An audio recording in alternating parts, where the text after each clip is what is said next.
Bonjour, j'espère que vous allez bien, que vous avez passé une excellente nuit. Mais la nuit n'a pas été excellente, elle n'a pas été une nuit paisible pour la ville d'Ismaïl dans la région d'Odessa. Odessa que vous connaissez. Odessa, cette ville portuaire que la Russie veut dorénavant conquérir.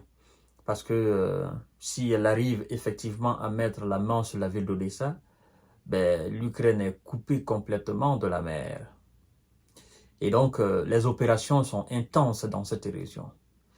Et en réponse aux actions alors, aux différentes frappes et aux différents envois de drones des hommes de Zeleland et leurs supplétifs occidentaux, mais aussi des merceaux, dans la région russe de Belgorod, parce que vous devez savoir qu'il y a juste, je crois bien, un jour, je crois que c'était avant-hier, ils ont mené des opérations aériennes avec des drones d'attaque, mais aussi des missiles dans la ville et dans la région même russe de Belgorod.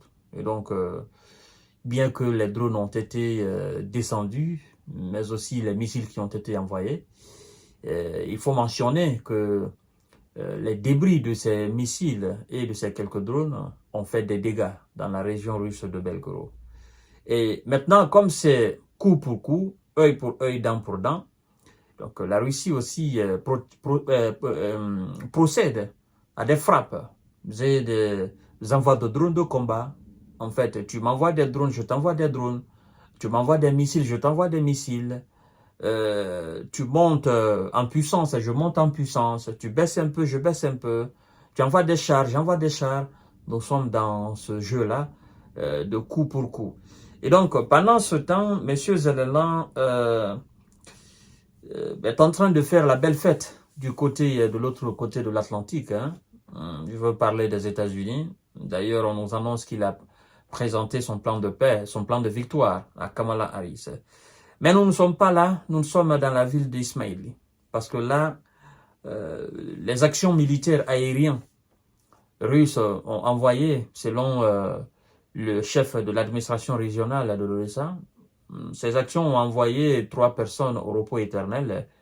Et puis, ça fait quand même vraiment des dégâts. Vous voyez ces images. Donc, la nuit a été vraiment périlleuse, vraiment difficile pour la défense ukrainienne. Dans la nuit, une frappe russe sur la ville d'Ismaïl a envoyé 3 personnes au repos éternel.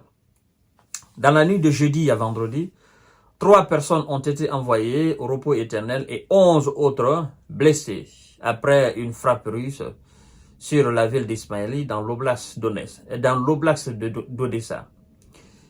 On nous informe que les Russes ont lancé des drones d'attaque sur la partie sud de notre région parlant d'Odessa. Les efforts de combat des forces de défense aérienne a été long et intense, mais malheureusement, force est de constater que 3 personnes ont été envoyées au repos éternel. Donc, il y a un de 90 ans, un de 69 ans, et il y a un autre aussi de 73 ans.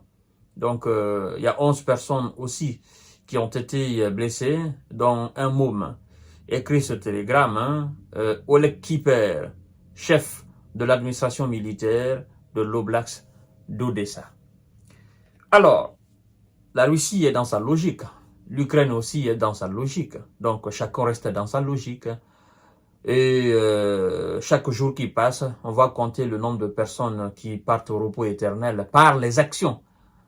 Les actions et les conséquences aussi, parce que ce sont les conséquences des actes de M. Zelensky qui entraînent effectivement de nombreuses frappes sur ces différentes villes. Et sachant qu'il n'a pas de système de défense anti-aérien sophistiqué, en quantité mais aussi en qualité, parce qu'il faut dire que c'est les systèmes patriotes, les systèmes patriotes qui coûtent énormément cher, et que les Américains lui donnent parfois 2, parfois 3, parfois 1, parfois 4. Et sachant que l'Ukraine, c'est le deuxième plus grand pays du continent européen, eh bien, si vous voulez défendre un tel pays, il faut vraiment envoyer des systèmes de défense en quantité, mais aussi en qualité. Quand je dis en quantité, partout, les villes ukrainiennes sont susceptibles d'être touchées par des drones, mais aussi par des missiles russes. Il faut les installer là et il faut envoyer aussi des batteries, effectivement, pour le fonctionnement de ces systèmes.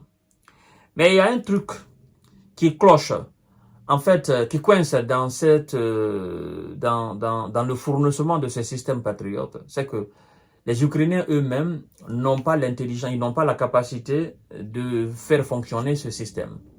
Donc, il faut que les Américains eux-mêmes viennent sur le terrain. Donc, les systèmes qui sont là, ce sont les Américains eux-mêmes qui font fonctionner, n'est-ce pas, ce système-là. Vous voyez? Et donc, on nous apprend aussi que pour faire réellement fonctionner un système patriote, il faut au minimum 90 personnes. Oui. L'entretien, y compris au fait, c'est-à-dire préparation, entretien et puis lancement des batteries, il faut 90.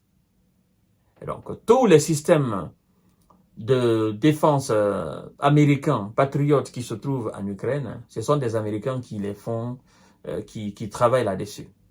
Donc, plus on envoie de systèmes patriotes, plus forcément on enverra aussi des soldats américains. Et ça va créer énormément de problèmes pour l'administration Biden. Bon, de toutes les façons, est-ce qu'on peut parler maintenant d'administration Biden? Parce que Biden, il part maintenant.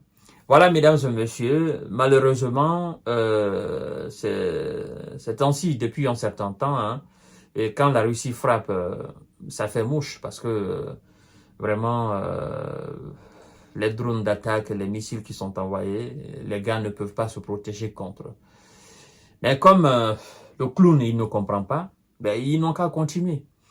Et puis chaque jour, les différents chefs des différentes régions militaires ukrainiennes vont se mettre à compter et vont donner des nombres. Oh non, c'est un nombre de 70 ans, 90 ans, c'est un enfant de 7 ans ou de 8 ans, ou c'est une vieille. Ça va changer quoi? En fait, ce qui va changer, c'est quand ils vont arrêter les actions contre les territoires russes. Ce qui va changer, c'est quand ils vont décider de négocier. C'est ce qui va changer la situation. Sinon, l'envoi des drones dans les territoires russes, ça ne fera qu'envenimer la situation. Je vous donne rendez-vous tout à l'heure pour notre série d'informations décortiquage. Voici ce qui s'est passé cette nuit, la nuit de jeudi 26 et à vendredi ce matin 27 septembre 2024. Merci beaucoup.